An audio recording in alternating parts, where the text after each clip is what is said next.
Hello everyone, am I audible? Good morning. Am I audible? तो कल किस किस का एग्जाम है?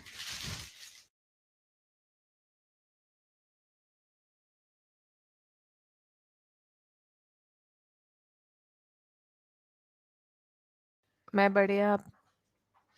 कंचन, निखत और किसका है? ठीक है। तुम लोग मॉक टेस्ट वगैरह लगा रहे थे? कौन कौन मॉक टेस्ट लगा रहा था? हम्म। मॉक टेस्ट कौन कौन लगा रहा था? आरती का भी है। आरती, कंचन, निखत, रजनी और कौन है? अनिल जी का है। ओके। ऑल द बेस्ट आप सभी को। किस किस ने मॉक टेस्ट लगाया है बताओ फटाफट से। नंबर कितने आते हैं आपके? मॉक टेस्ट में भी शुरू करने वाली हूँ। नंबर कितने आ रहे थे?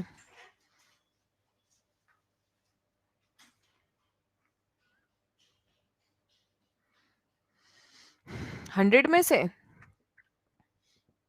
ये 120 में से?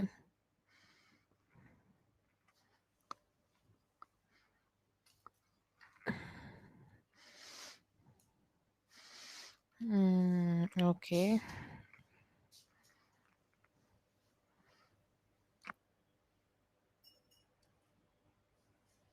60 से 80 के बीच। चलो बढ़िया है। कोशिश करना एग्जाम में भी बढ़िया नंबर आए।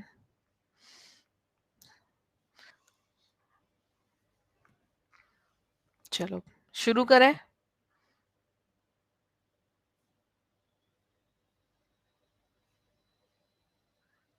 आरती वो एग्जाम दे के आया नहीं है, वो लोग बता रहे हैं। सॉरी अनिल, वो एग्जाम दे के लोग आए नहीं है, घर पे जो टेस्ट हुआ है उसका बता रहे हैं। हाँ ठीक है आरती, वेल डन सभी को। कोशिश करना आपके 70 प्लस मार्क्स आए। हाँ वही मॉक के बारे में। चलो ठीक है, मॉक स्टार्ट करते हैं, है ना?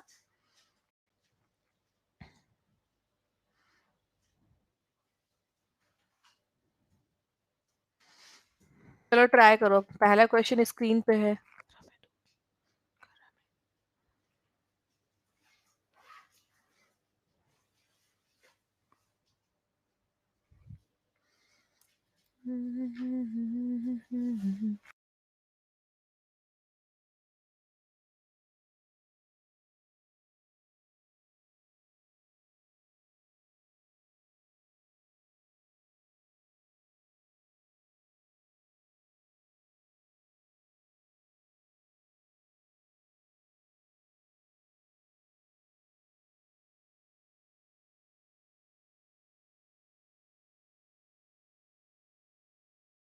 हो गया? आंसर करो फटाफट से। आंसर नहीं आ रहा किसी का भी? एक ही ने आंसर किया है बस। क्विक आंसर करें।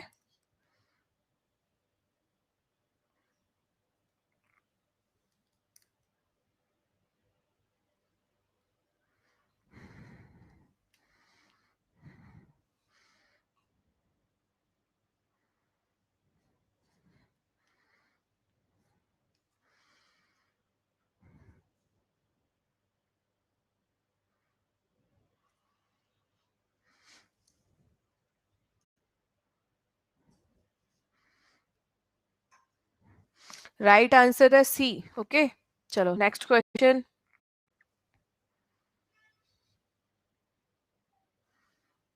तुम सबने गलत कर दिया। चलो next question. A place where words are kept.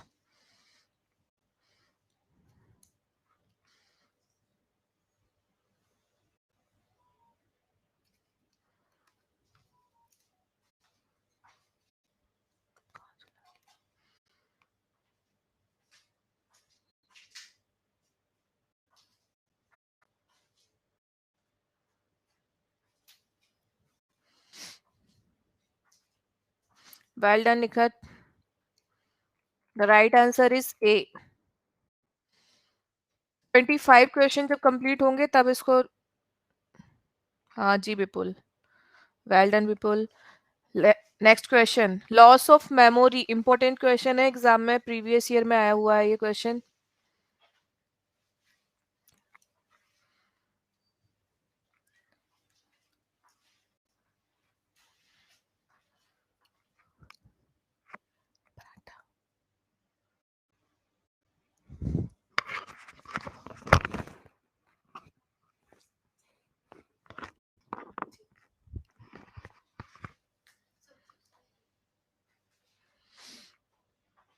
इसका आंसर गलत दे दिया है, इसका आंसर बी होगा, ठीक है, यहाँ पे रॉन्ग है।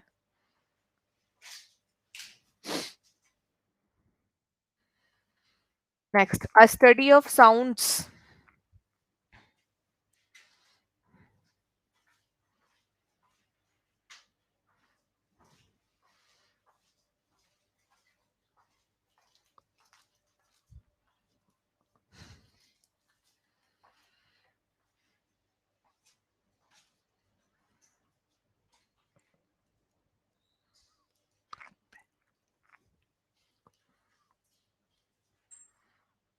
The right answer is D. Important है ये क्वेश्चन भी, एग्जाम में आता है। Next question, in order to maintain good health one should eat a diet. Previous question है और आया हुआ क्वेश्चन है, आप इसमें बताएं क्या आंसर आना चाहिए। फास्ट 30 सेकंड में ही करना है जीत।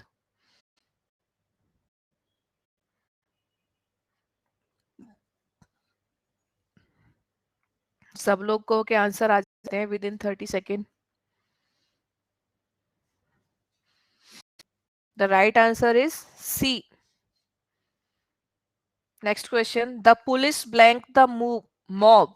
ये भी क्वेश्चन कई बार आया हुआ है, इंपॉर्टेंट है, प्रीवियस ईयर क्वेश्चन में, अलग अलग एग्जाम में आया हुआ क्वेश्चन है।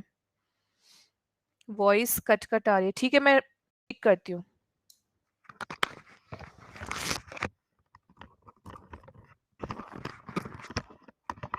अभी ठीक है?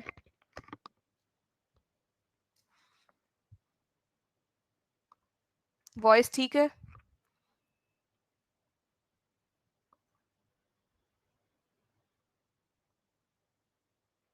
आज बारिश हो रही है ना इसलिए। ठीक, चलो कोई नहीं, आप पेपर करते रहो, मेरी वॉइस नहीं आ रही, कोई बात नहीं, पेपर करते रहो। The shepherd was looking after the blank of sheep.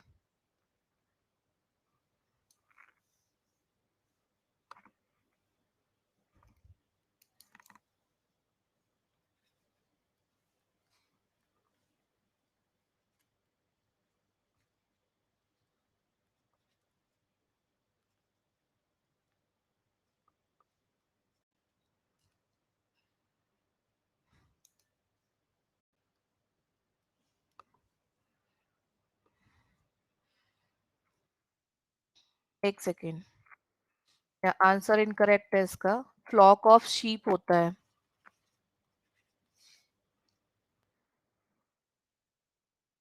The visit of the PM has been advance 2 days। इसका आंसर करें।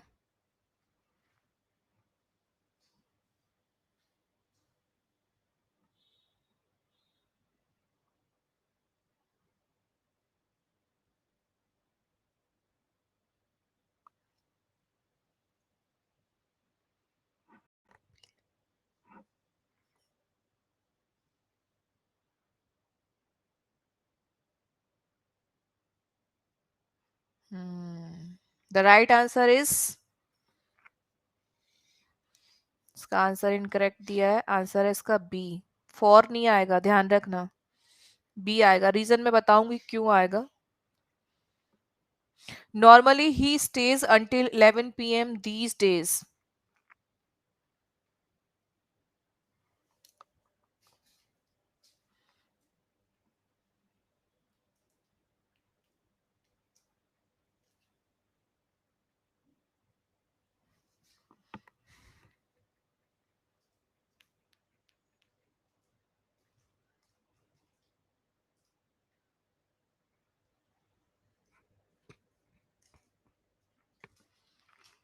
The right answer is A. Check करें next. The history of Hindu religion dates ancient times.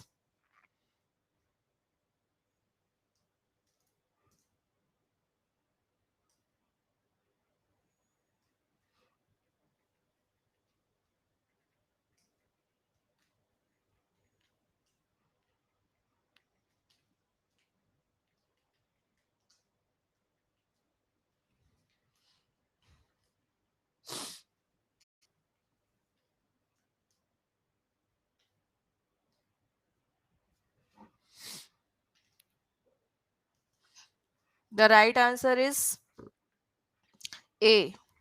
Next. The teacher was happy with the student.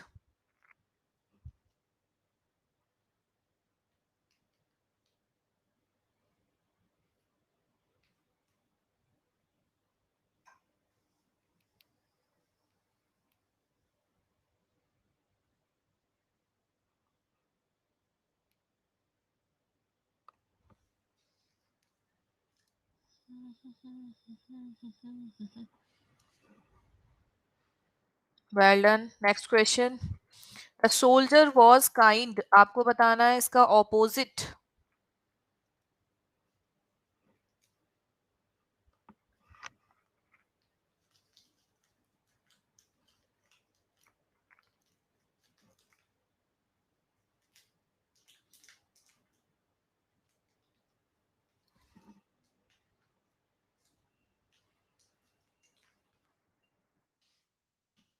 Next. Animals that can live on land and water.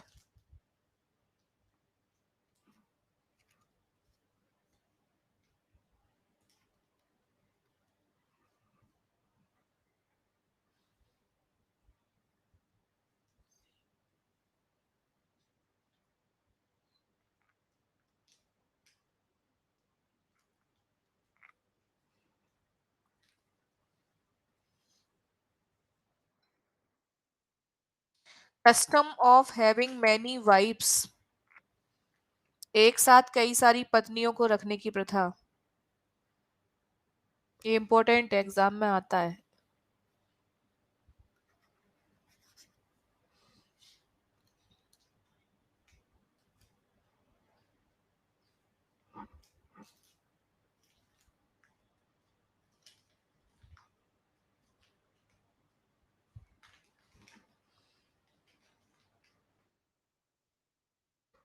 A thing which easily catches fire.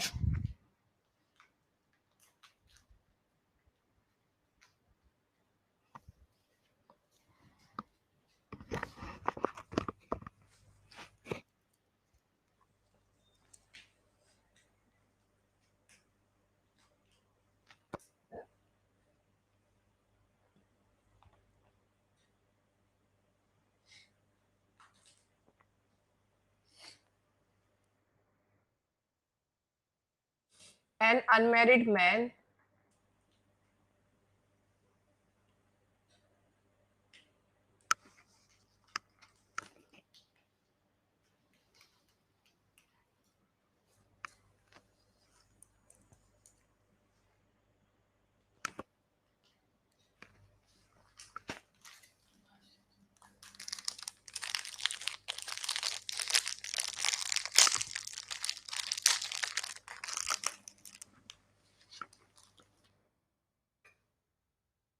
Animals that feed on grass.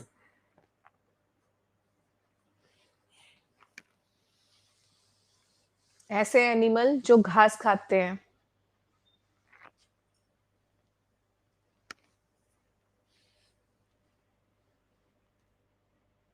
अच्छा question है exam के point of view से.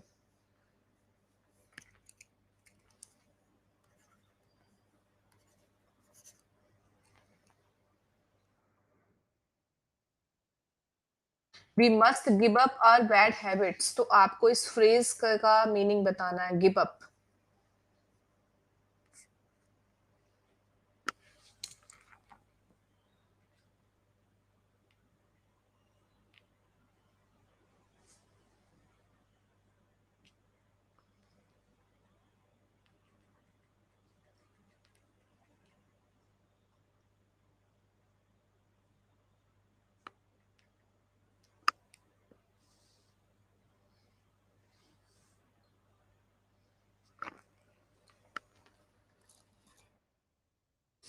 सरदार Patel was iron man, iron man का आपको meaning बताना है। Phrase कि iron man क्यों दिया गया, मतलब क्यों कहलाते हैं आयरन मैन, क्या मतलब है यहाँ पे आयरन मैन से।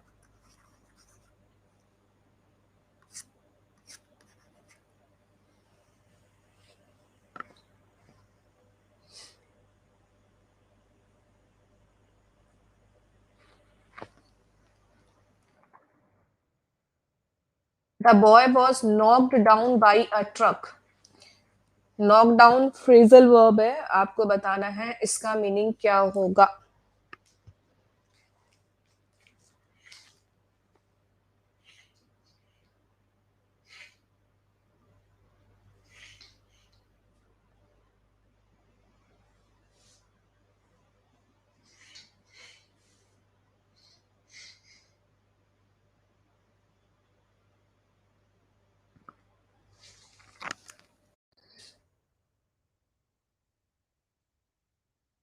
To read between the lines एक इडियम है, फटाफट से बताएं।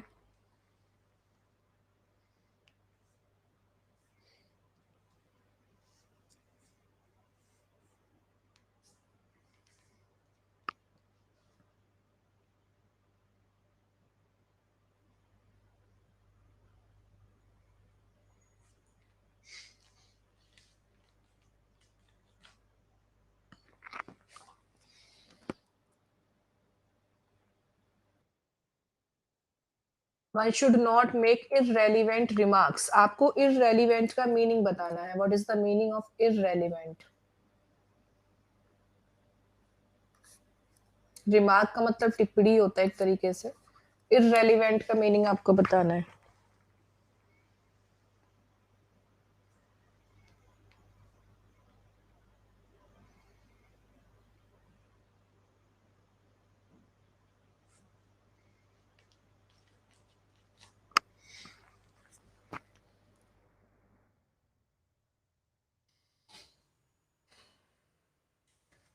यूज कंजक्शन, ये क्वेश्चन ऐसा है एग्जाम में एज इट इज आ जाता है, कई बार एज इट इज आ जाता है एग्जाम में, क्वेश्चन इंपॉर्टेंट है।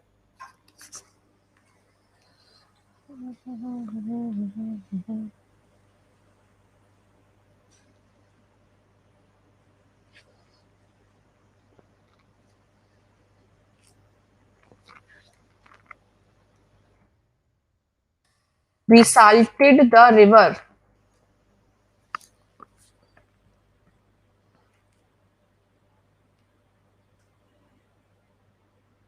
अभी एक्सप्लेन करेंगे, कुछ 25 क्वेश्चन हो जाए फिर एक्सप्लेन करते हैं।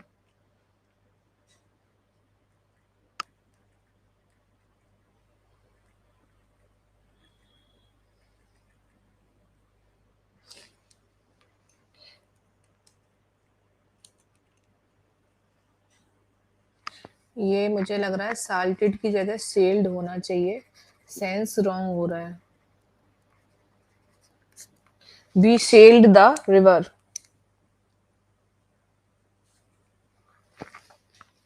सेल का मतलब होता है नाव खेना।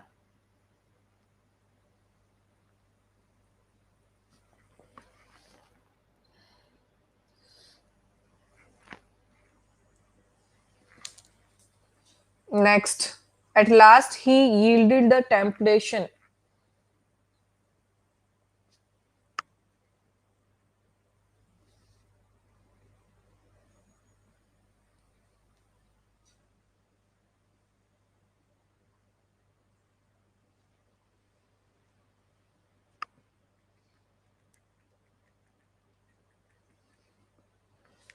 टेम्पटेशन है ये, टाइपो एरर हो गई है।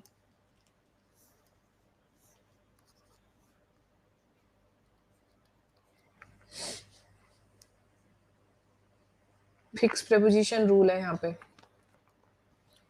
आंसर है 2।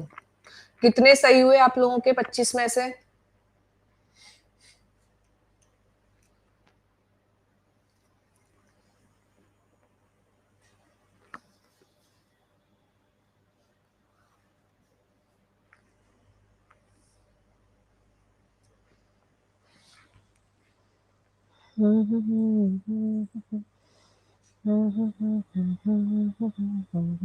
ये बहुत आसान पेपर था, ये समझ लो क्वालिफाइंग नेचर का एक यही सही पैटर्न है 25 नंबर में।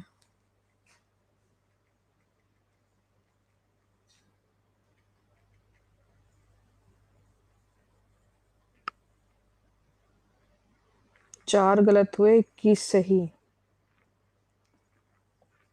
कुछ लोगों के बहुत कम है, प्रकाश 6, कुमार अमित 6, लव कुश 8, 16, 6 अनीता। एग्जाम के बाद क्वेश्चन पेपर का डिस्कशन होगा, सेम डे ही डिस्कशन होगा निरंजन कुमार। कल हमने एक, आप देखोगे 7 PM यूट्यूब पर एक गूगल फॉर्म होगा, तो आप सभी लोग ना वहां पर अपना नंबर शेयर कर दो, जिससे कि हम आपसे कांटेक्ट कर पाएंगे जिस दिन कल पेपर होगा ना। अगर आप चाहो तो मैं एक आईडी दे देती हूँ, वहां पर अपना वो शेयर कर देना, ठीक है, नंबर शेयर कर देना, तो जिससे कि क्या है, आप हमें बता देंगे पेपर, ठीक है। अपना नंबर शेयर कर देना तो हमारी तरफ से ही कॉल आ जाएगी। मैं एक नंबर दे देती हूँ और वहां लिख देना बीपीएससी शिक्षक भर्ती, अपना नेम डाल देना, बीपीएससी टीचर स्टूडेंट। जब ईमेल करते हैं ना तो वहां पे एक सब्जेक्ट लिखा रहता है, तो वहां पे सब्जेक्ट में ये डाल देना BPSC teacher student. Actually analysis तो सेम डे ही होती है, लेकिन पूरा सॉल्यूशन हम बाद में कराते हैं यूट्यूब पे। पैराग्राफ मैंने कल कराया था प्रकाश 7 PM में, किसी ने अगर किया हो तो, ठीक है। तो मैं एक मेल आईडी दे रही हूँ, आप वहां पर नंबर अपने सेंड कर दीजिएगा, ठीक है। और जिसके पास, जो मेरे टेलीग्राम चैनल पर अटैच है, वो टेलीग्राम में अपने नंबर शेयर कर देना, ठीक है। हम लोग कांटेक्ट करेंगे और कैसा पेपर हुआ वो आप लोग बता देना। तो मैं अभी आपको बस आईडी दे रही हूँ, बस एक सेकेंड।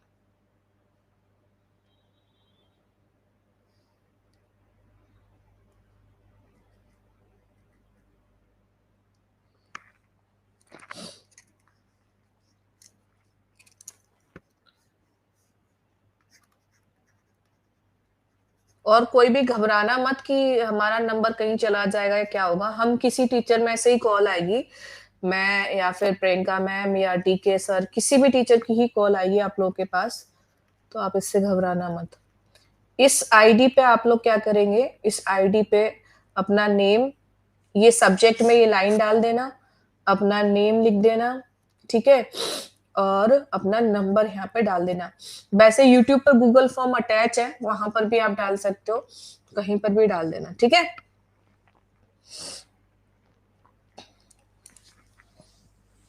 ओके। पैराग्राफ का मैंने अब आज तो मैं लेके नहीं आई उसको, पैराग्राफ वाला, पैराग्राफ का मैं अब लेके तो आई नहीं हूँ। हाँ, मैं उनको ऐसे ही समझा देती हूँ, एक सेकेंड। पहले इस पेपर को सॉल्व कर लेती हूँ, फिर कल वाला पैराग्राफ समझा देती हूँ कैसे करना है।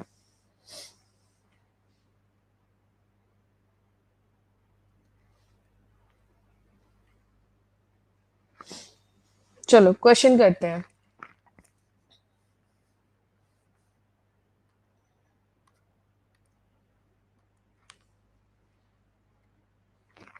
अ स्ट्रॉन्ग डिसलाइक, ये कह रहा है कि बहुत तीव्र किसी के प्रति क्या नापसंद होना, यानी कि आपको क्या है, बिल्कुल पसंद नहीं है, फूटी आंख ना बहाना। ओके, तो फूटी आंख नहीं भा रहा है आपको, तो इसका मतलब क्या है, आपकी उससे क्या है, दुश्मनी है। रेसिप्रोसिटी का मतलब क्या होता है, एक तरीके से पारस्परिक होता है, पारस्परिक, ठीक है, या इसको हम क्या कह सकते हैं, आपस में। एंट्रीटी जो है समझौता से रिलेटेड है, और एनिमोसिटी का मतलब क्या होता है, इसका मतलब होता है शत्रुता, जिसको आप और क्या कहते हैं, एनिमिटी। एनिमिटी का भी मतलब क्या होता है, शत्रुता होती है, तो एनिमिटी या एनिमोसिटी एक जैसे वर्ड है। और मलाइस का मतलब गंदा होता है, तो राइट आंसर क्या था यहाँ पर, सी। मलाइस मतलब गंदा होता है। A place where words are kept, ऐसी जगह जहां पर चिड़ियाओं को सुरक्षित करके रखते हैं। तो यहाँ पर जो है हमारे पास एवीआई, एवीआई से मतलब है पक्षी, है ना। तो एवियरी का मतलब क्या होता है, एवियरी का मतलब होता है पक्षीशाला, जहां पर चिड़ियाओं को क्या करते हैं, सुरक्षित करके रखते हैं। जहां आप लोग रहते हैं वो क्या होता है? हाउस होता है। एक्वा, यहाँ पे जो वर्ड एक्वा दिया गया है, एक्वा का मतलब क्या होता है? वाटर होता है ना? तो एक्वेरियम क्या होता है? एक्वेरियम एक ऐसा जार होता है जहां पर फिश को कैप्ट करके रखते हैं, है ना? जहां पर फिश को क्या करके रखते हैं? कैप्ट करके रखते हैं। देखा होगा अक्सर मॉल वगैरह में। एपियरी, यहाँ जो वर्ड है एपी, एपी से मतलब क्या होता है? हनी। एपी से मतलब क्या होता है? हनी। ठीक है, लिख तो सबकी हिंदी रही है, इंग्लिश हिंदी, है ना निरंजन? तो एपी का मतलब क्या होता है? हनी। एपेरी का मतलब क्या हो जाएगा? एपेरी का मतलब हो जाएगा मधुमक्खी शाला, जहां पर मधुमक्खी पालन होता है। तो मधुमक्खी पालन लिख लो या मधुमक्खी शाला लिख लो। तो एपेरी वो होती है जहां पर बीज आर कैप्ट, जहां पर क्या होता है? बीज आर कैप्ट, मधुमक्खियां को बंद करके रखा जाता है, वो एपेरी। जहां पर फिश को बंद करके रखा जाता है, जहां फिश रहती हैं, वो एक्वेरियम। जहां आप लोग रहते हैं वो घर, जहां पर पक्षियां बंद करके रहते हैं वहां क्या है? एवियरी। तो राइट आंसर क्या हो गया? ए। नेक्स्ट, नेक्स्ट आंसर है हमारे पास। समझ में आ गए सारे पॉइंट? निरंजन एक बार बताओ, सारे वर्ड क्लियर है? किसी की हिंदी रह गई? फिर मैं आगे बढ़ू।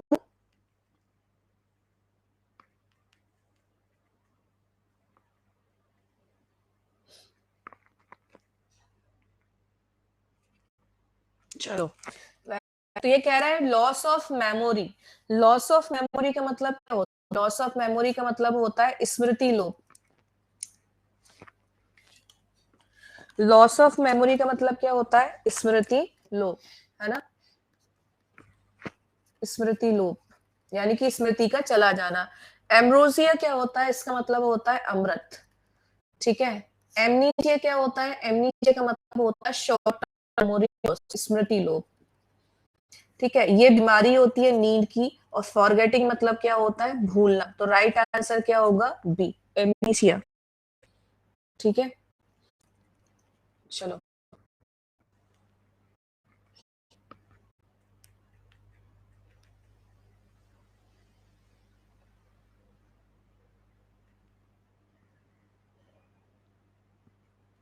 चलो, बफरिंग वो बहुत हल्की हल्की चलती है, सारी नहीं चलेगी। तो स्टडी ऑफ साउंड्स, साउंड्स का पूछ रहे हैं। ठीक है, कि साउंड्स का जो अध्ययन होता है उसको हम क्या कहते हैं? तो ध्यान रखना, एक अदर लैंग्वेज का वर्ड होता है क्या? फोन। ठीक है, फोन से मतलब क्या होता है? साउंड होता है। ठीक है, फोन से मतलब क्या होता है? साउंड होता है। तो क्या हो जाएगा? फोनेटिक्स। फोनेटिक्स का मतलब क्या हो जाएगा? किसके बारे में अध्ययन? ध्वनि के बारे में अध्ययन। यहाँ एक वर्ड दिया है लिंगू, इससे मतलब क्या है? लिंगू से मतलब है लैंग्वेज, यानी कि जहां पर भाषाओं का अध्ययन होगा वो लिंग्विस्टिक कहलाएगा। स्टाइल, स्टाइल मतलब एक आकृति के टाइप में अध्ययन। ठीक है, और सिमेंटिक्स क्या होता है? सिमेंटिक्स होता है शब्दों के अर्थ, शब्दों का जो अर्थ होता है उसके बारे में अध्ययन। या मीमांसा शब्द आपने पढ़ा होगा, उसको हम क्या कहते हैं? सिमेंटिक्स कहते हैं। तो राइट आंसर हो गया D. In order to maintain good health, in order to का पहले फ्रेज होता है इन ऑर्डर टू, जिसका मतलब होता है पर्पस, या इसको हिंदी में क्या कहते हैं? उद्देश्य। तो ये कह रहा है गुड हेल्थ, अच्छे स्वास्थ्य के बनाए रखने के लिए या अच्छे स्वास्थ्य के उद्देश्य के लिए वन शुड ईट अ, हरेक को, वन से मतलब एक नहीं है यहाँ, वन से मतलब क्या होता है? हरेक, ये एक प्रोनाउन है। तो one should eat a diet, हरेक को संतुलित आहार लेना चाहिए, है ना? तो रिच का मतलब होता है अमीर, स्पाइस का मतलब तीखा हो जाता है, सॉल्टी नमकीन। तो आंसर क्या होगा? बैलेंस्ड। बैलेंस्ड का मतलब क्या होता है? संतुलित। ठीक है, तो अपने स्वास्थ्य को के उद्देश्य से या अपने स्वास्थ्य को बनाए रखने के लिए हर एक को संतुलित आहार लेना चाहिए। ठीक है, क्लियर हो गया? कोई दिक्कत यहाँ तक?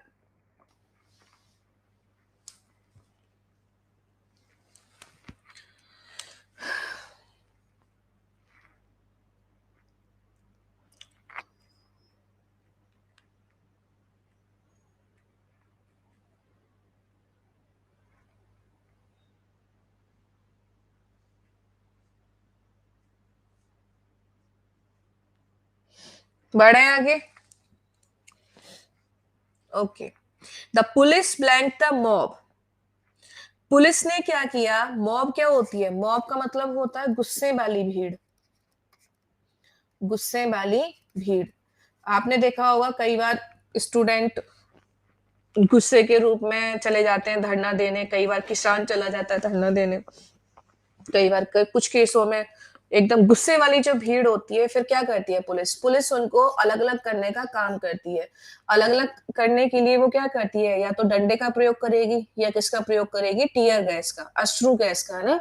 तो वो जो अलग अलग कर देती है, बिखेर देती है, उसको हम क्या कहते हैं? स्कैटर्ड। स्कैटर्ड का मतलब होता है इधर उधर कर देना, बिखेर देना। ठीक है। डिसबैंड का मतलब भी अलग अलग ही होता है। ड्राइव का मतलब चलाना होता है। डिस्पर्स का मतलब भी बिखेरना होता है। लेकिन राइट आंसर क्या बनेगा यहाँ पर? A. The shepherd was looking after the sheep. Shepherd कौन होता है? ग्वाला। ग्वाला कौन होता है? जो गाय भैंस चराता है। लुकिंग आफ्टर का मतलब क्या होता है? देखभाल करना। ये एक फ्रेजल वर्ब है जिसका मतलब होता है देखभाल करना। इंग्लिश में कहते हैं इसको टेक केयर ऑफ, है ना। तो the shepherd was looking after the blank of sheep, यानी कि ग्वाला जो है शीप के झुंड की देखभाल कर रहा था। ठीक। अब हमें यहाँ पे कलेक्टिव नाउन चूज करना था, तो यहाँ कई सारे कलेक्टिव नाउन है। तो सबसे पहला कलेक्टिव नाउन है हमारे पास क्रू। क्रू का मतलब होता है चालक दल के सदस्य। चालक दल के सदस्य से मतलब क्या होता है? Group of sellers. सेलर्स कौन होते हैं? जो नाविक होते हैं, ना। तो उसको हम क्या कहते हैं? क्रू कहते हैं। गैंग। गैंग क्या होता है? गैंग होता है चोरों का समूह। चोरों का समूह कह सकते हो, यानी कि group of thieves. Group of thieves को हम क्या कहते हैं? गैंग कहते हैं। फ्लीट। फ्लीट क्या होता है? फ्लीट होता है जहाजी बेड़ा। जहाजी बेड़ा से मतलब क्या होता है? ग्रुप ऑफ शिप्स, जहां पर बहुत सारी संख्या में एक साथ क्या खड़े हैं? शिप्स खड़े हैं, उसको हम फ्लीट कहते हैं। और फ्लीट एग्जाम में आता है। ठीक है। नेक्स्ट है फ्लॉक। फ्लॉक क्या होता है? फ्लॉक का मतलब भी झुंड होता है, लेकिन किसका? ये होता है शीप का। ठीक है। Group of sheep is known as flock. इसी तरीके से एक फ्लाइट होता है वर्ड। फ्लाइट जो होता है ग्रुप ऑफ फ्लाइंग बर्ड्स, उड़ती हुई चिड़ियाओं का जो झुंड होता है उसको हम क्या कहते हैं? फ्लाइट कहते हैं। और फ्लॉक क्या होता है? ग्रुप ऑफ शीप होता है। ठीक है। और किसके लिए यूज किया जाता है? हर्ड एलिफेंट के लिए यूज किया जाता है। और बफेलो वगैरह है, इन सब के लिए क्या यूज करते हैं? कैटल। बफेलो है, गोट है, इन सब के लिए क्या यूज करते हैं? कैटल, मवेशी। तो राइट आंसर क्या हो गया? यहाँ पर शीप की बात हो रही थी, तो राइट आंसर डी। इंपॉर्टेंट बहुत ज्यादा है, इसीलिए सारा एक्सप्लेन कर दिया है। ठीक है। तो यहाँ आंसर जो है वो क्या है आपका? आंसर है डी। Next one.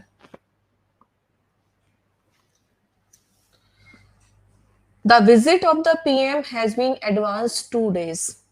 विजिट का मतलब क्या होता है? यात्रा। PM has been advanced. Advance का मतलब होता है बढ़ाना, यानी कि प्रधानमंत्री की यात्रा को 2 दिन तक के लिए बढ़ा दिया है। 2 दिन तक के लिए बढ़ा दिया है। अब होता है क्या कि हमें रटा होता है कि प्रेजेंट परफेक्ट आया है तो फॉर का प्रयोग करेंगे, राइट। अगर आप देखेंगे तो ये प्रेजेंट परफेक्ट का पैसिव फॉर्म है। ठीक है। अगर टाइम दिया होता है यहाँ पे 2 days, तो फॉर के साथ अगर टाइम दिया होता है तो फिर वो कॉन्टिन्यूअस फॉर्म आती है, लेकिन ऐसा नहीं है। तो ध्यान रखना, जब एक लिमिट कर देते हैं लिमिट, तो ऐसे केस में हम बाई का यूज करते हैं कि 2 दिन तक के सेंस में 2 दिन तक के लिए क्या कर दिया है? बढ़ा दिया गया है। तो यहाँ बाई अप्रोप्रिएट आंसर होगा। ठीक है। Next. Normally he stage until 11 PM these days.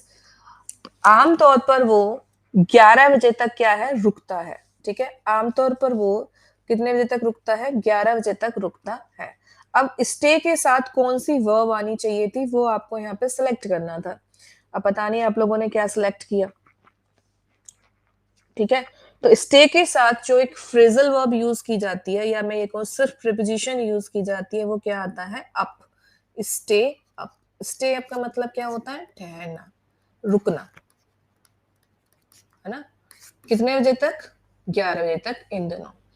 तो स्टे आउट, स्टे ऑन कहना इनकरेक्ट था, राइट था ये।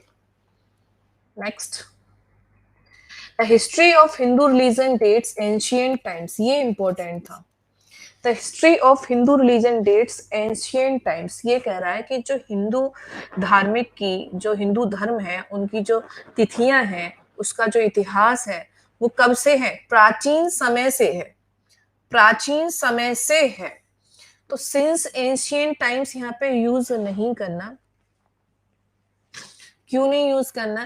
क्योंकि ये परफेक्ट एस्पेक्ट नहीं है, सिर्फ ये कह रहा है कब से है। तो किसी चीज का जब आप स्टार्टिंग पॉइंट ही ओनली डिस्क्राइब करना चाहते हो तो वहां पर फ्रॉम आता है। सिंस तो ये कहता है पास्ट से लेके प्रेजेंट तक, अब तक। लेकिन ये बात केवल बताई है कि ये चीज तब से है, ठीक है? यहाँ पर प्रेजेंट परफेक्ट टेंस यूज ही नहीं हुआ, तो यहाँ पे ये बी या सी आंसर नहीं आता। सिंस एंशियंट टाइम्स या फॉर का यूज हम नहीं करते, प्राचीन समय से, ठीक है? From ancient times. क्लियर है सभी को? इंपॉर्टेंट है और ये प्रीवियस ईयर में आया हुआ क्वेश्चन है, ऐसा ही नहीं है, ठीक?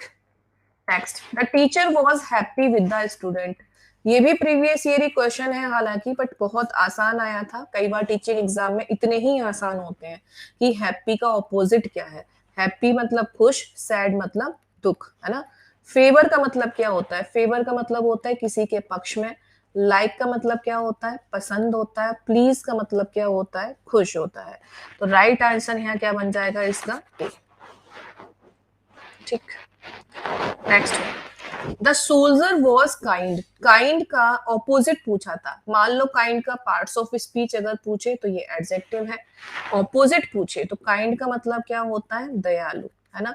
इसके लिए एक वर्ड और आता है, कई बार डायरेक्ट भी पूछ लिया जाता है, बेनिवोलेंट। बेनिवोलेंट का मतलब भी क्या होता है? एक तरीके से दयालु होता है, या हम इसको और क्या कहते हैं? परोपकारी कहते हैं। बेनिवोलेंट या चैरिटेबल, चैरिटेबल भी कह देते हैं। चैरिटेबल का मतलब होता है दानी, दान करने वाला। तो बेनेवोलेंट, चैरिटेबल, काइंड, इन सब का मतलब एक ही है। पीसफुल का मतलब क्या होता है? शांतिप्रद। हेल्पिंग का मतलब मदद करने का जैसा नेचर हो। क्रूअल का मतलब क्या होता है? क्रूर, हिंसक। एंड हेट का मतलब क्या होता है? घृणा। और इसके लिए हमारे पास वर्ड क्या आ जाएगा? LOATHE, है ना? ये वर्ड इंपॉर्टेंट है। तो आंसर क्या बन जाएगा यहाँ पर? आंसर हो जाएगा सी।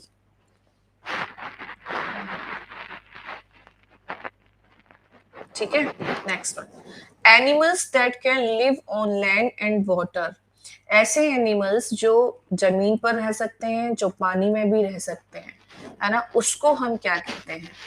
एक्वा का मैंने अभी बताया था। एक्वा का मतलब सिर्फ क्या होता है? एक्वा का मतलब वाटर होता है।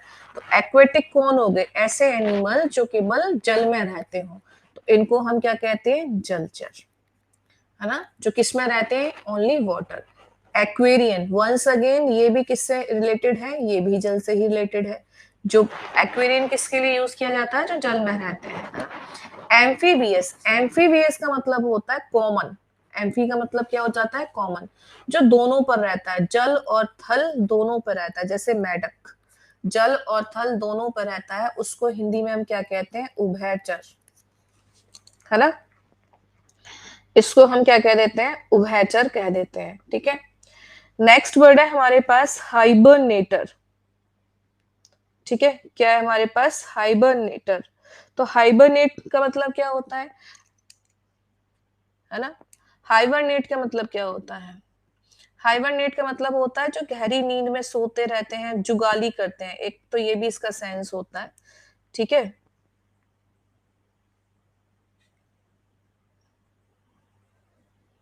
ठीक है, सोते रहते हैं, तो इसको हम क्या कह सकते हैं? सीट में सोना, ठंडे में। तो आंसर क्या हो गया इसका? एम्फीबियस, सॉरी, एम्फीबियस, ठीक है? नेक्स्ट वन, नेक्स्ट है हमारे पास custom of having many wifes. तो मैंने बताया है कि यहाँ पे पॉली का मतलब क्या होता है? मैनी होता है। एंड यहाँ जो गैमी वर्ड है, गैमी से मतलब क्या है, गैमी से मतलब है शादी एक तरीके से। तो पॉलीगैमी क्या हो जाएगा, एक से अधिक शादी, है ना। तो अगर किसी के पास एक से ज्यादा पत्नी है तो इसका मतलब सिंपल हो गया कि उसने एक से ज्यादा बार क्या की है, शादी की है ना। तो पॉलीगैमी। मोनो से मतलब क्या होता है, मोनो से मतलब एक होता है, जिसने केवल एक से ही की है वो क्या है, मोनोगैमी। बी, बी से मतलब क्या होता है, बी से मतलब टू होता है, यानी कि जिसने दो से की है वो क्या है ना। मैट्रिमोनी क्या होता है, जहां पर दो अविवाहित पुरुष या स्त्री एक दूसरे के लिए क्या ढूंढ रहे होते हैं, जीवन साथी ढूंढ रहे होते हैं, वो मैट्रिमोनी होती है। राइट आंसर क्या हो गया, A. A thing which easily catches fire, आपको बताना था कि ऐसी वस्तु जो आसानी से क्या करती है, आग पकड़ लेती है, उसको हम क्या कहते हैं, है ना। तो सबसे पहले हमारे पास था फ्लोरोसेंट। फ्लोरोसेंट का मतलब क्या होता है, प्रदीप्त होता है। क्या होता है, प्रदीप्त होता है ना। प्रदीप समझते हैं, जैसे आपने अगर कभी देखा हो मोमबत्ती को जलते हुए, तो जो एक अलग ही प्रकार का लाइट सा होता है, उसको हम क्या कहते हैं, उस प्रकाश को प्रदीप्त कहते हैं, है ना। और नेक्स्ट है हमारे पास इनफ्लेमेबल। ये वर्ड बहुत अच्छा एग्जाम में आता ही है और आया हुआ भी है ना। तो इनफ्लेमेबल, जैसे आपने कई बार देखा होगा पेट्रोल पंप पे लिखा रहता है ज्वलनशील पदार्थ, है ना। या कैरोसिन कैसा है, एक ज्वलनशील पदार्थ है। पेट्रोल कैसा है, एक ज्वलनशील पदार्थ है। तो इनफ्लेमेबल का मतलब क्या होता है, ज्वलनशील, यानी कि जो तुरंत ही क्या पकड़ ले, आग पकड़ ले, उसको हम ज्वलनशील कहते हैं। इम्पेशेंट क्या होता है, अधीर, जिसके अंदर धीरज नहीं है। ऑयली क्या होता है, तेलीय, है ना। तो राइट आंसर क्या होगा, बी, इनफ्लेमेबल, जो आसानी से आग पकड़ ले। नेक्स्ट है एन अनमैरिड मैन, यानी कि अविवाहित पुरुष। अविवाहित पुरुष को हम क्या कह सकते हैं, कुवारा, तो बैचलर। अगर यहाँ पे बात होती अनमैरिड, कई बार आ जाता है ये भी, अनमैरिड वुमेन, तो इसके लिए दो वर्ड यूज होते हैं, एक स्पिंस्टर होता है और एक वर्ड क्या होता है, मैड होता है ना। एक सेकेंड, मेड होता है ना। ठीक है।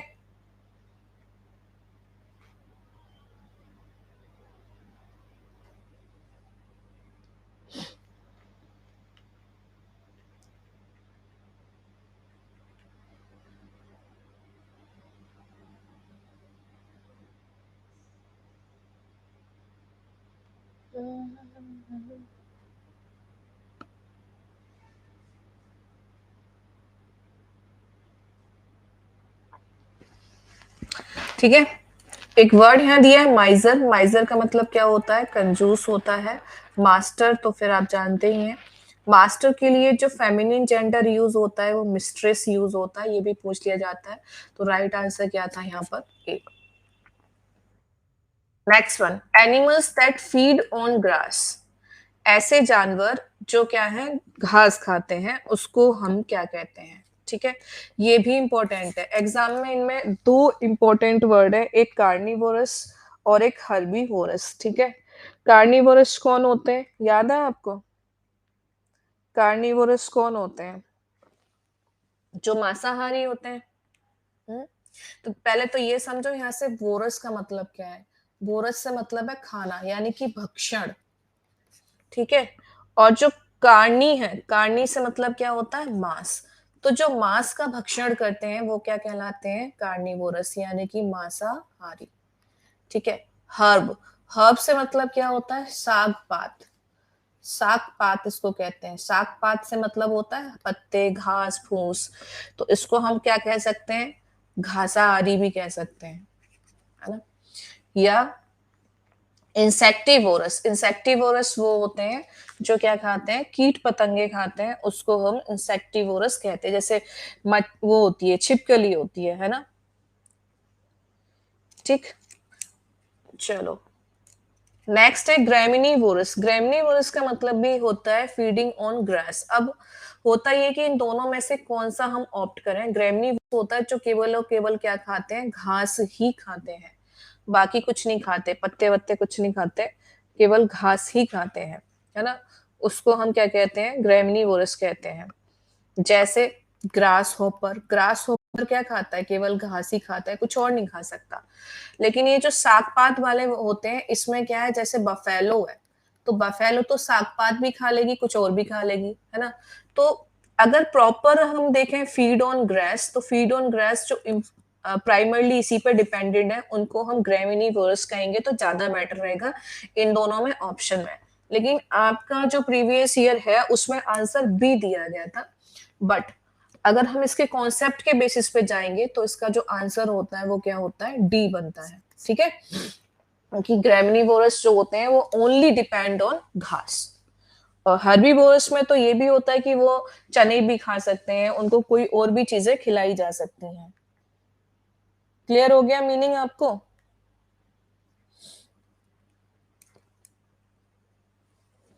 ठीक है, लेकिन आपके एग्जाम का जो आंसर है वो क्या है, हर्बीवोरस है। आप कई सारी वेबसाइट्स पे भी देखेंगे। हाँ, yes, we must give up our bad habits. Give up का मतलब, गिव अप अपना फ्रेज है, ध्यान रखना, फ्रेज भी एग्जाम में खूब आते हैं आपके में। तो गिव अप का मतलब क्या होता है, त्याग देना, छोड़ देना, जिसको आप और क्या कह देते हैं, अबंडन कहते हैं, या इसको और क्या कहते हैं, फॉरसेक कहते हैं, है ना, त्याग देना। या इसको और क्या कहते हैं, एब्डिकेट भी कहते हैं। इन सब का मतलब क्या होता है, त्याग देना। क्रिएट का मतलब क्या होता है, बनाना या उत्पन्न करना। लीव का मतलब क्या होता है, छोड़ देना। कंटिन्यू मतलब लगातार होना। तो राइट आंसर क्या हो गया, B, leave. Sardar Patel was iron man. Iron man का मतलब है लोह पुरुष। लोह पुरुष से मतलब ये नहीं कि वो लोहे के बने हैं, लोह पुरुष से मतलब है कि वो जो सोच लिया करते थे उस पे अडिग रहते थे, यानी कि एक अपने डिसीजन पे अडिग रहना, है ना। डिटर्मिनेशन का मतलब होता है दृढ़ निश्चय। फर्म का मतलब होता है कठोर, यानी कि कैसे थे वो, कठोर थे, अपने जो भी उन्होंने कह लिया वो करना ही करना है। A man of firm determination, यानी कि ऐसा आदमी जो अपने दृढ़ निश्चय पे क्या है, कठोर है, अडिग है, टिका हुआ है, तो उसको हम क्या कहते हैं, आयरन मैन कहते हैं। तो राइट आंसर क्या था, बी, आयरन मैन का फ्रेज पूछा गया था। ठीक है, क्लियर है?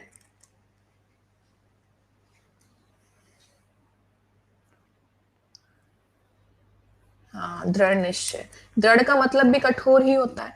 The boy was knocked down. Knock down का मतलब क्या होता है, नॉक डाउन से मतलब ये होता है, जैसे सपोज करो कि ये ट्रक है ना, ये ट्रक है, ओके। अब ये जो ट्रक है, अब ये कोई व्यक्ति यहाँ जा रहा है, तो इसने हिट कर दिया, और हिट करते ही क्या हो गया, व्यक्ति यहाँ पे गिर गया। तो गिर जाने को नॉक डाउन का मतलब होता है, जैसे हिट हुआ वैसे ही वहां पे क्या हुआ, गिर गया। तो वॉस्ट अवे, धो डाला, रिमूव, हटा दिया। क्रश डाउन का मतलब क्या होता है, कुचलना। कुचलने का मतलब फिर ये होता है कि ये बिल्कुल ट्रक के पहिए के बिल्कुल ही नीचे आ गया, लेकिन ये हिट हुआ और साइड में गिर गया, उसको हम क्या कहते हैं, पुस्ट। तो ये आपको ध्यान रखना है कि नॉकडाउन का मतलब क्या होता है, पुश होता है, हिट करके साइड में गिरा देना। ठीक है, लेकिन क्रश डाउन का मतलब क्या होता है, क्रश के लिए हम क्या यूज करते हैं, इसके लिए हम यूज करते हैं रन आफ्टर। रन आफ्टर का मतलब क्या होता है, कुचल देना। और क्रश डाउन का मतलब भी क्या होता है, कुचल देना। नॉक डाउन का मतलब क्या होता है, धकेल देना। ठीक है, राइट आंसर क्या हो गया, डी। नेक्स्ट है to read between the lines. अपने आप में एक इडियम है। इसका मतलब क्या होता है, इसका मतलब होता है कि किसी भी व्यक्ति के पूरी बात कहने से पहले ही आपने उसके हाव भाव को पढ़ लिया, समझ लिया, कहने से पहले ही। सस्पेक्ट का मतलब क्या होता है, संदेह। इसके लिए इडियम क्या यूज होती है, स्मेल द रैट, है ना, ध्यान है। टू रीड केयरफुली, ध्यान से पढ़ना। To understand the hidden meaning of the writer, किसी का भी, किसी भी व्यक्ति का आपने क्या समझ लिया, छुपा हुआ मीनिंग समझ लिया। Next, one should not make irrelevant remarks. किसी को भी बेफालतू की टिप्पणी नहीं करनी चाहिए। इररेलीवेंट का मतलब होता है व्यर्थ। क्या होता है, व्यर्थ का, जिसका कोई मतलब नहीं है, व्यर्थ, जिसका कोई मतलब नहीं है। रीजनेबल का मतलब होता है तार्किक। मीनिंगफुल का मतलब होता है जिसका कोई अर्थ है, यानी कि अर्थपूर्ण। Not being to the point का मतलब क्या हो गया, व्यर्थ। और यूजफुल का मतलब क्या हो गया, प्रायोगिक, प्रयोग में लाने वाला। तो राइट आंसर क्या होगा, not being to the point. Irrelevant का मीनिंग आपसे पूछा था। Work hard you should fail, कठिन परिश्रम करो, कहीं ऐसा ना हो कि फेल हो जाओ। ठीक है, ध्यान रखना। लेस्ट जो होता है एक ऐसा कंजक्शन है जो हमेशा किसको फॉलो करता है, शुड को। और लेस्ट के साथ कभी भी नॉट का यूज भी नहीं करते। तो और एल्स अदरवाइज का यूज करना इनकरेक्ट था। Work hard lest you should fail. ठीक। We sailed the river, we sail the river, हम धारा के विपरीत नाव को खे रहे थे। सेल का मतलब क्या होता है, सेल का मतलब होता है नाव खेना। नाव खेने का मतलब क्या होता है, जैसे ये नदी है, ठीक है, यहाँ पर ये शिप है या नाव बना देते हैं, और यहाँ ये क्या कर रहा है इंसान, ठीक है, ये इंसान क्या कर रहा है, धारा के विपरीत क्या कर रहा है, नाव को खे रहा है। तो उसको हम क्या कहते हैं, सेल। तो इसको यूज क्या करते हैं इसके लिए, preposition sell down. Sell down का मतलब होता है धारा के विपरीत नाव खेना। तो राइट आंसर था D. Eight last he yielded the temptation. एक सेकेंड, कॉल आ रही है। हाँ,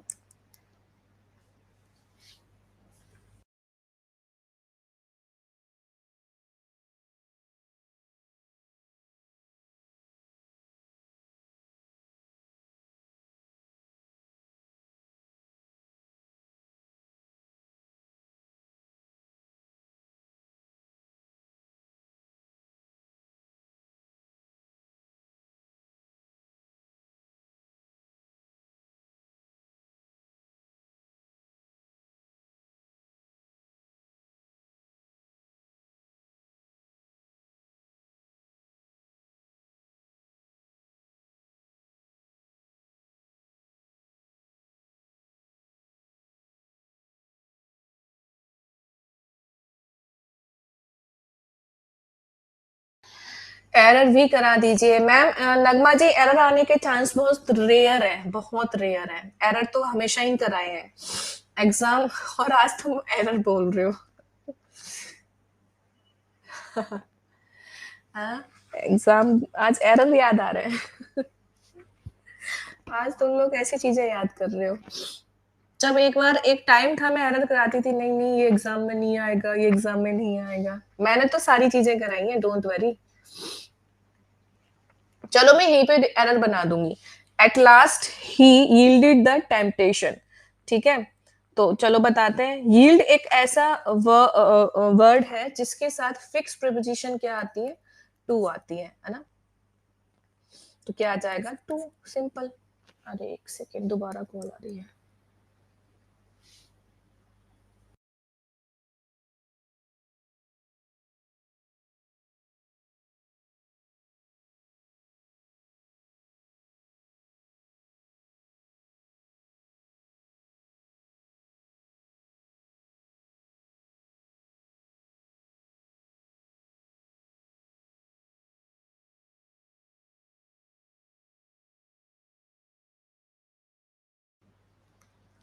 हाँ, आज कब तक क्लास हो, खत्म हो गया, बस हो तो गया, लास्ट क्वेश्चन है भाई, घबरा क्यों रहे हो सब लोग। हाँ, all the best Sunil ji. चलो मैं आपको कुछ टिप्स दे देती हूँ, 2 मिनट बचे हुए हैं, सब लोग ध्यान से सुनिएगा। ओके, तो टिप्स मेरी तरफ से ये है, सबसे पहले क्या काम करना है, घबराना नहीं है, पहली बात। दूसरी बात, आपके पास वॉच नहीं होगी रूम में, तो आपको टाइम का विशेषकर ध्यान रखना होगा, किसी भी क्वेश्चन पे ज्यादा टाइम वेस्ट नहीं करना है। जैसे ही आपके पास कॉपी आई, बुकलेट या जो भी होती है, जैसे ही आए, तो सबसे पहला काम होता है हम उसको रिव्यू करें। कुछ लोग क्या होता है कि फटाफट से लिखना शुरू कर देते हैं, और ऐसा भी नहीं कि रिव्यू करने में आप 5-6 मिनट लगा रहे हो। फटाफट से पेपर का फॉर्मेट चेक कर लो, कहाँ पर इंग्लिश है, कहाँ पर मैथ है, कहाँ पर रीजनिंग है, कहाँ पर हिंदी है, कहाँ पर जीएस है। अब उस सेक्शन को आपको चुनना है जो आपको लगता है कि आप बहुत कम समय में कर सकते हो। जैसे मुझे क्या लगता है कि जीएस एक ऐसा सेक्शन है जहां पर या तो आपको याद होगा या याद नहीं होगा, इसमें कोई भी फॉर्मूला काम नहीं करता। अगर आपके 10 क्वेश्चन जीएस के हैं तो मुझे नहीं लगता कि आपको यहाँ पर 1 मिनट से ज्यादा का समय देना चाहिए या 2 मिनट से ज्यादा का समय देना चाहिए, क्योंकि याद आ गया तो ठीक है, नहीं तो नहीं। जैसे ये प्रिपोजिशन है कि यील्ड के साथ कौन सी आनी चाहिए, अब तुमको याद होगा तुम लगा पाओगे, चाहे इसको 10 बार पढ़ लो क्वेश्चन को, तो इसका कोई सेंस नहीं है। अगर तुमको ये पता है कि यील्ड के साथ टू प्रिपोजिशन आती है तो 1 सेकंड में खत्म है क्वेश्चन। तो ऐसे हमें कभी टाइम बर्बाद नहीं करना होता है। टाइम बर्बाद ना करें, आगे बढ़ जाए, ठीक है। और आगे इसलिए भी पढ़ना है कि लास्ट में जब टाइम बचेगा तो एक बार क्या पता तब तक आपको दोबारा याद आ जाए। दूसरा सेक्शन क्या होता है हमारा, कई बार क्या होता है स्टूडेंट मैथ आया तो मैथ से शुरू कर देते हैं और कहीं हार्ड आ गया तो वहीं फंस जाते हैं। तो मैं ये कहना चाहूंगी मैथ के क्वेश्चन पूरा चेक कर लेना, कितने हैं, 10 हैं, 8 हैं, जितने भी हैं उन क्वेश्चंस में देखो सबसे पहले इजी इजी कौन सा है उनको कर डालिए, फटाफट से कर डालिए, है ना। रीजनिंग और मैथ में इक्वल, कुछ लोग इक्वल टाइम लगाते हैं, हालांकि रीजनिंग में कम समय लगता है, हिंदी में भी कम समय लगता है। कंपैरिजन टू मैथ और रीजनिंग में कम ऐसा समय लगता है। हिंदी और जीएस में कंपैरिजन करें तो जीएस में बहुत कम समय लगता है, हिंदी में थोड़ा लगेगा क्योंकि आप इसको समझ के करोगे।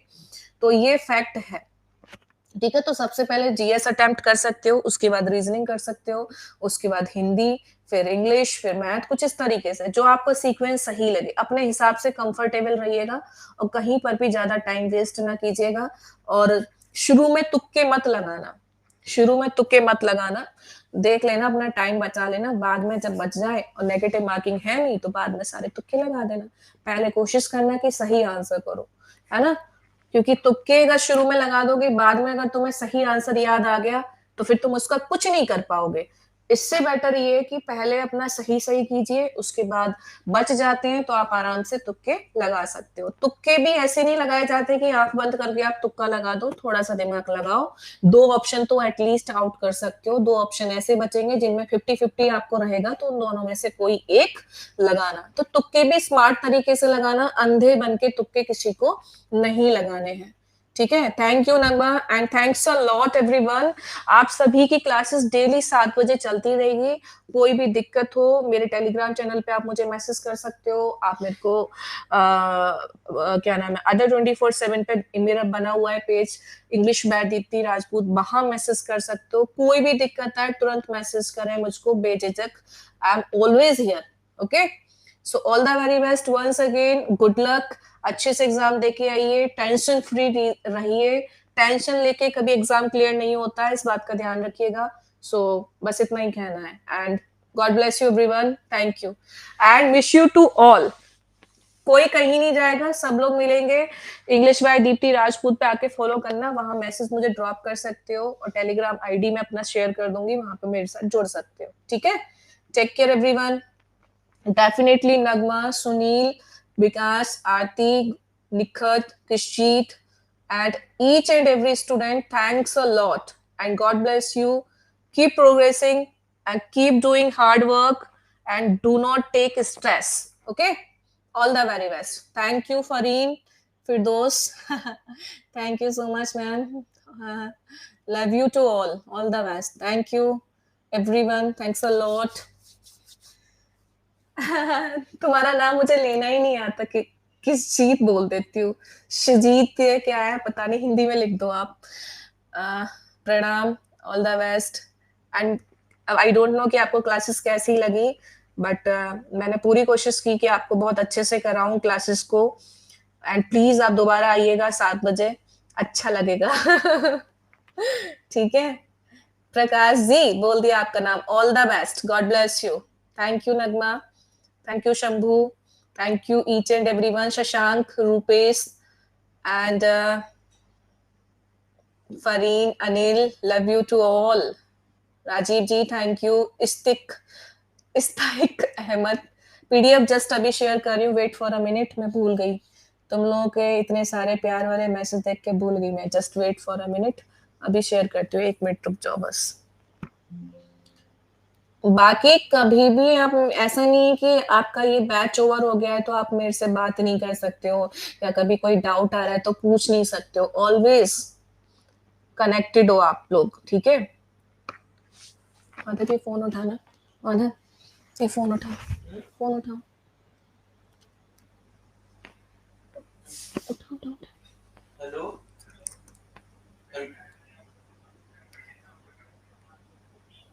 ठीक है, अंकल जी को दे दो।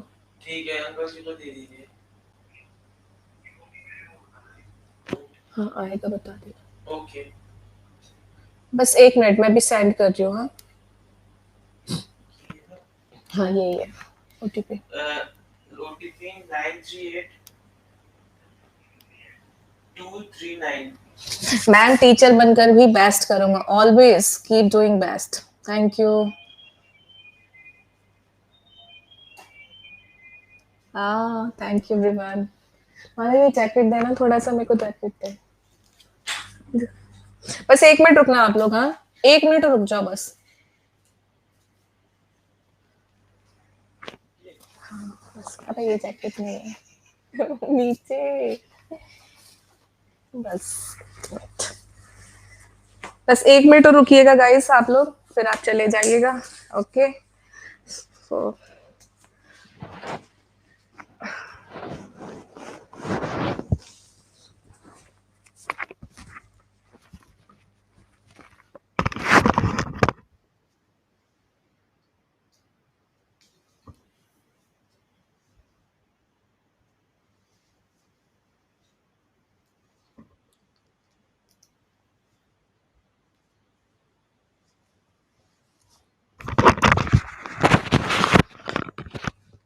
All the best. Okay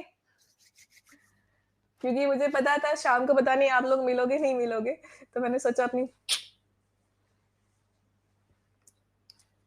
cross finger and all the best, अच्छे से पेपर करके आएगा and love you to all.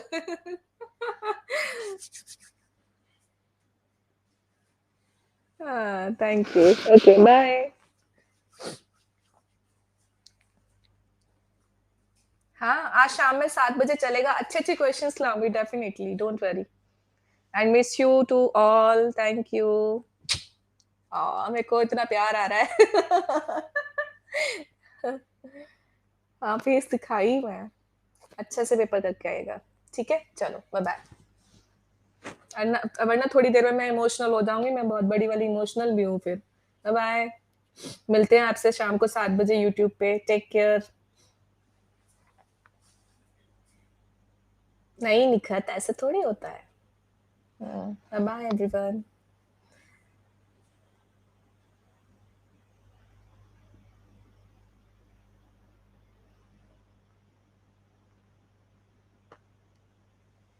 Bye, take care.